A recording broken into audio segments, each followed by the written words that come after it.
नमस्कार दोस्तों, मैं वैष्णवी, मैं पूजा लोकगीत, सुमन पांडे लोकगीत सगुन वीडियो में। तो आइए, सभी का स्वागत है हमारे यूट्यूब चैनल पूजा लोकगीत चैनल में। और एक बहुत प्यारा सा आप सभी को चुटकुला गीत सुनाने जा रहे हैं। कैसा लगा कमेंट में ज़रूर बताइएगा।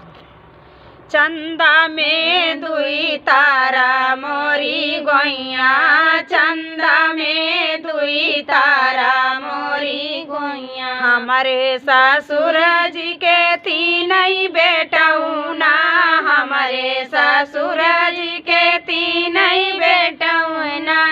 तीनों में एक काना मोरी गोइया, तीनों में एक काना मोरी गोइया।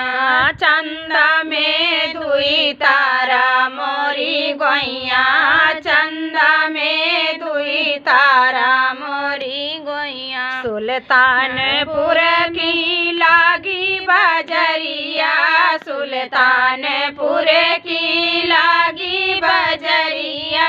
काना हमहूँ बेचबै मोरी गोइया, कानमा का हम बेचबै मोरी गोइया। चंदा में दुई तारा मोरी गोइया। आलू बिकी गवा, गोभी बिकी गवा, आलू बिकी गा, गोभी बिकी गा।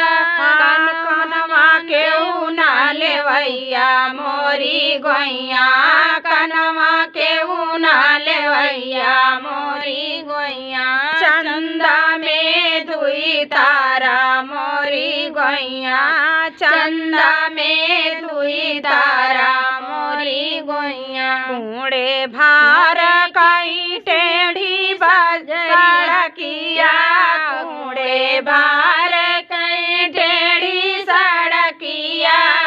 कनवा का छोड़िया मोरी गोइया, कनवा का छोड़िया मोरी गोइया। चंदा में दुई तारा मोरी गोइया। देहली बाजरिया कैसी धी सड़किया, देहली बाजरिया कैसी धी सड़किया। कनऊ लौटाया मैं मोरी गोइया, कनऊ लौटाया मैं मोरी गोइया। चंदा में दुई तारा मोरी गोइया, चंदा में दुई तारा मोरी गोइया। हमारे ससुर जी के तीन बखरिया, हमारे ससुर जी के तीन बखरिया।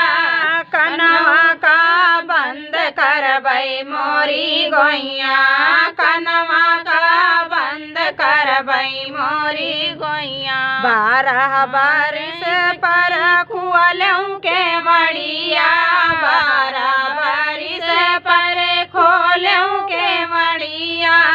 कनऊ मोछिया ऐठै मोरी गोइया, कनऊ मोछिया ऐठै मोरी गोइया। चंदा में दुई तारा मोरी गोइया, चंदा में दुई तारा मोरी गोइया।